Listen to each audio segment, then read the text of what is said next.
Okay, I'm back. This is take two. Comcast wanted to go down in the middle of my live, but we're going to get this out here. So, hi, I'm back again. I'm Samantha Pointer, the tech organizing guru here at Get It Together. And today we are talking about 7 ways to automate content creation. Okay, so I'm just going to go through this again. You can automate nearly every aspect of your business. And once you get into the habit of looking and seeing what's out there and what's available, then it can be really, really overwhelming. And because of that, most people are like, and stop and don't automate anything. But there is an area of our marketing that is essential, and it's usually very time consuming, and that is content creation. So you might ask the question, can content creation be automated? And I say yes. Now, that is with a caveat.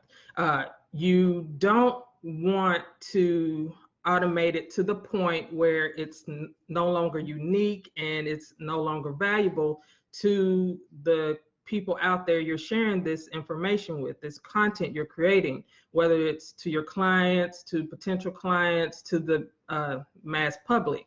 So that is why you can automate content, but there's still going to be, you're going to have preparation of getting what's in your head out there into the world. So what I'm going to share today is 7 ways that you can automate certain aspects and processes within generating your content.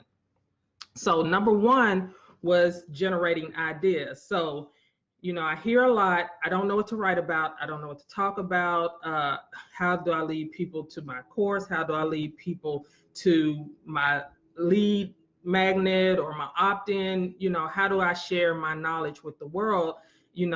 I really don't know what topics I should be sharing. Well, there are automated tools that you can use to help you generate ideas. Now, one tool you can use is the HubSpot Idea Generator. It's free.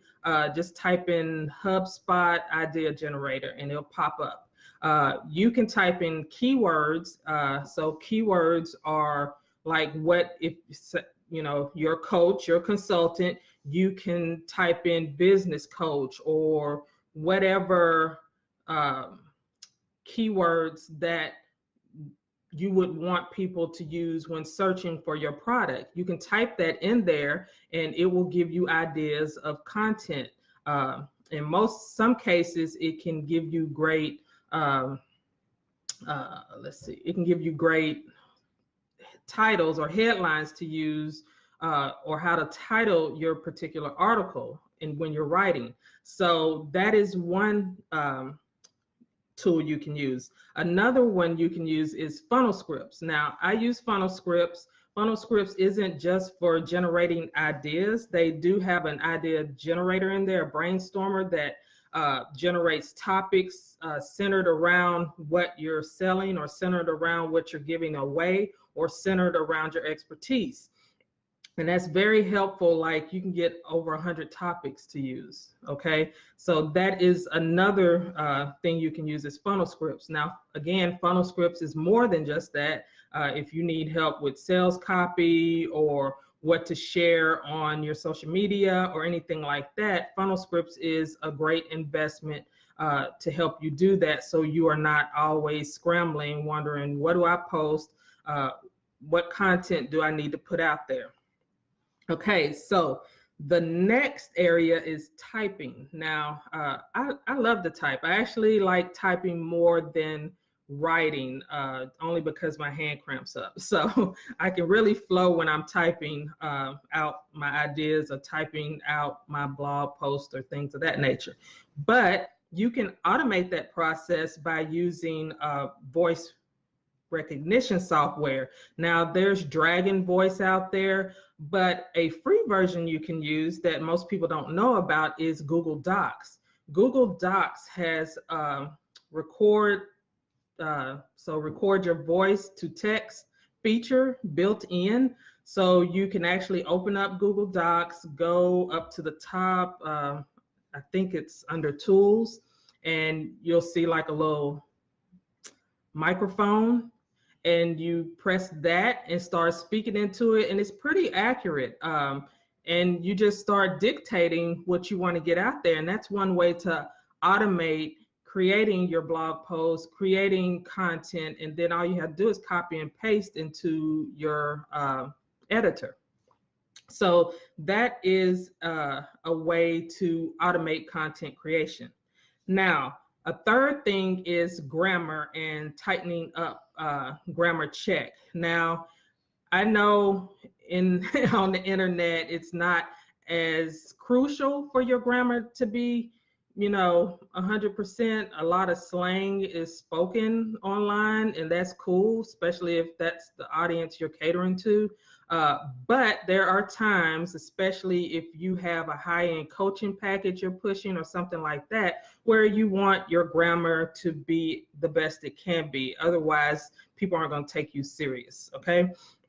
So there are, of course, you can use words built in grammar and spell check and things like that, but there are also tools that automate that, like Grammarly or Hemingway is another tool you can use to check your grammar, check sentence structure, and I know Grammarly has a browser plugin, so even when you're online typing things, it can check and make sure that your grammar setup is good, okay? So we are on number 4, and that is checking for plagiarism. Now, a lot of people steal stuff, especially if you have good content. You might run into people stealing what you have.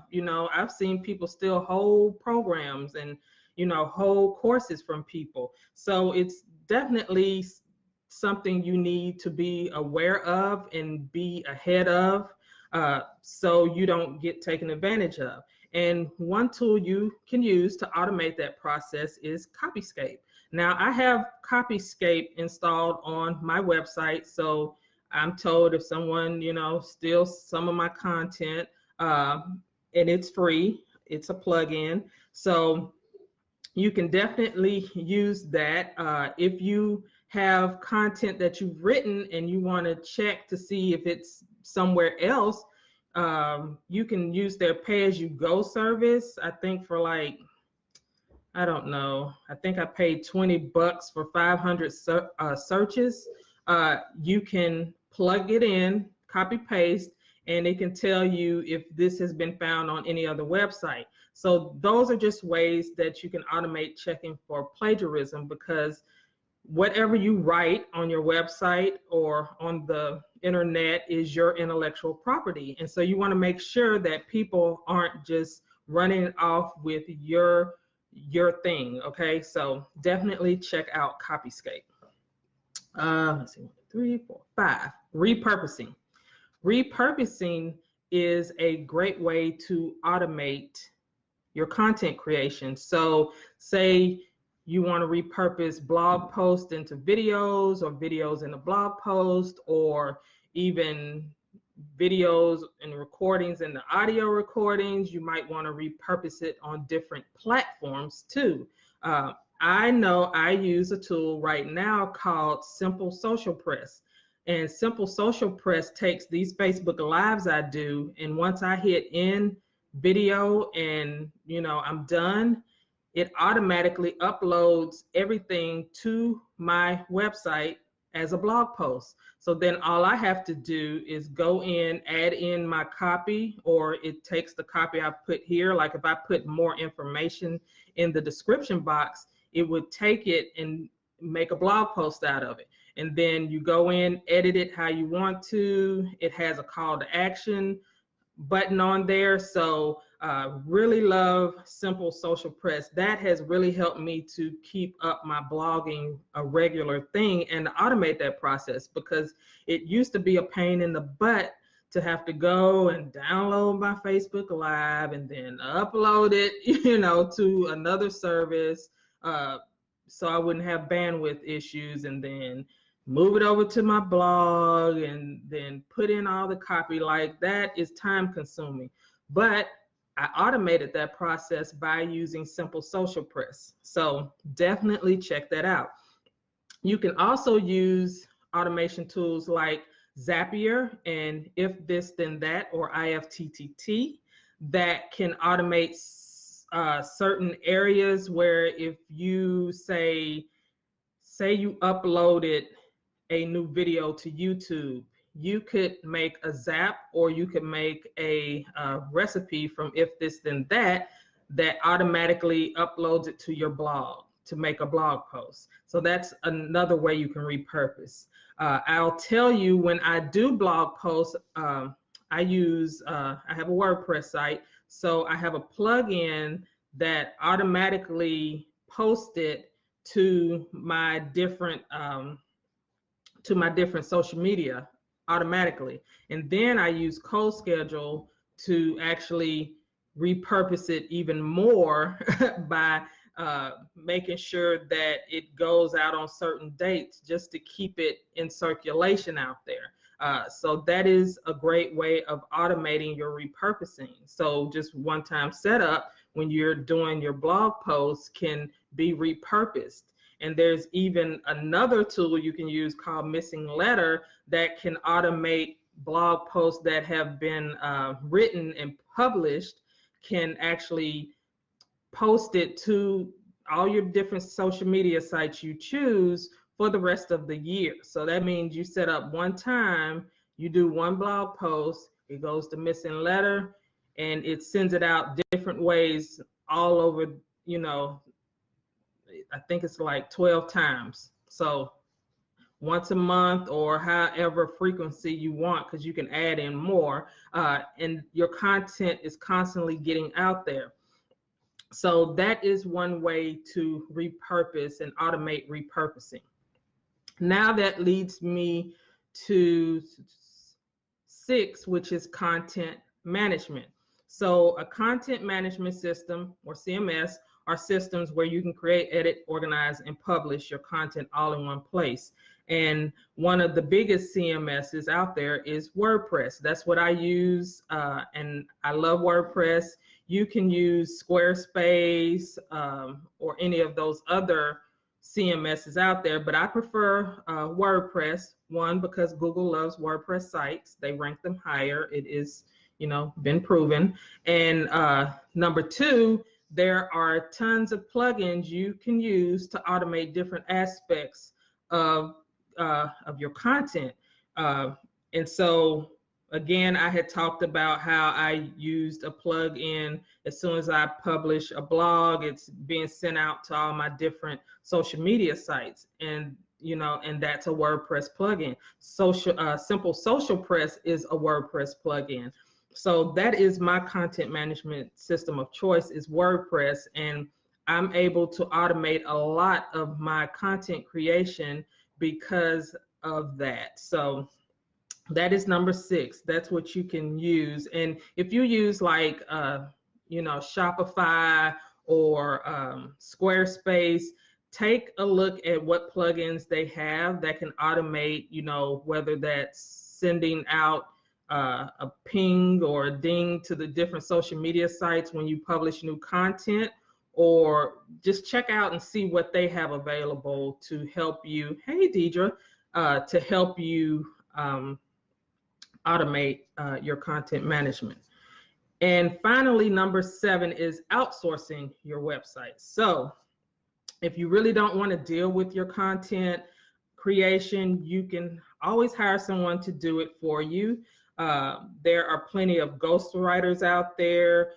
You can find them on Upworks or Fiverr. You can hire or buy PLR, which is private label rights, because PLR, you can put your own spin on it. You can make it your own. You can be inspired by what's there. You can even hire people to through PLR who write content specifically just for you. So that is another way to automate. That is by using people to actually do the content for you. Now, if you go that direction, make sure that they're doing the writing in your voice, because your people, your clients, your tribe, who you're here to serve wants to hear the information in your voice, and they want to hear it from you. Because if they wanted to hear it, just some generic stuff, they could have went on Google and found that themselves. So don't automate to the point where your personality is not in the information, okay? So those are the 7 ways that you can automate content creation. Generating ideas, number 1. Number 2 is typing. Number 3 is grammar check and tightening up. Number 4 is checking for plagiarism. Number 5 is repurposing. Number 6 is content management. And number 7 is outsourcing websites. So I hope you take 1 or 2 of these ideas and implement them into your own content creation strategy. I also want to offer you my 21 ways to automate your marketing, which gives you even more ideas and tools on how to automate your marketing. And it's free. You can go to bit.ly/automate-marketing21 to find that. And just released this week is my full marketing automation domination course on Sam's Tech Academy. So definitely I will drop into the comment section about that so you can check it out. It is a full course that will have you have a marketing plan, a social media plan, everything you need to automate your marketing and really dominate in your industry. So I will be dropping that into the comment box too. So if you have any questions on what I talked about today or any questions on automation period, you can always drop them into the comment box. I always go back and look at questions and answer them. So if you're a replay viewer, please ask your questions. I will see them and I will answer them. And I will be back next Tuesday. Can you believe next Tuesday it will be July already? I mean, this month just sped by. But I mean, I really can't believe how fast this month really went. But next Tuesday, I'll be back for another tech chat, 6 p.m. Central Standard Time. Have one more one more thing about marketing automation next week, so definitely tune in. And then I know, right? And then next week, next month, the month of July, the focus will be on procrastination and productivity. So you definitely want to make sure you're subscribed and that you know when I'm going live. So I will see you all next week. Thank you everyone who joined me live, and thank you replay viewers for joining me. Again, if you have any questions on anything I talked about, drop them into the comment section and I will be happy to answer them. Hey Val, how you doing? Just drop these links in here. Make sure you check out the course, and yeah, I will see you next week. Bye.